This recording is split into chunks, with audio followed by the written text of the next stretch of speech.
we need to factor 25x to the fourth minus 30x squared plus 9. And this looks really daunting because we have something to the fourth power here. And then the middle term is to the second power. But there's something about this that might pop out at you. And the thing that pops out at me, at least, is that 25 is a perfect square.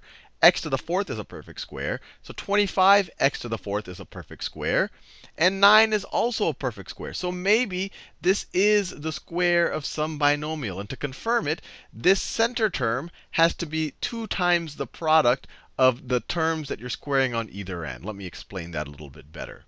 So 25x to the fourth, that is the same thing as 5x squared squared, right? So it's a perfect square. 9 is the exact same thing as, well, it could be plus or minus 3 squared. It could be either one. Now, what is 30x squared? Well, what happens if we take 5 times plus or minus 3? So remember, this needs to be 2 times the product of what's inside the square root of this, and the square root of that. So if we take, given that there's a negative sign here, and 5 is positive, we want to take the negative 3. Right? That's the only way we're going to get a negative over there. So let's just try it with negative 3. So what is 2 times 5x squared, 5x squared, times negative 3, times negative 3? What is this? Well, 2 times 5x squared is 10x squared times negative 3.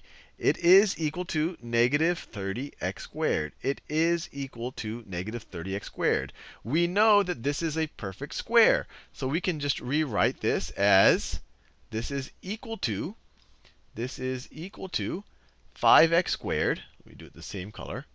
5x squared minus 3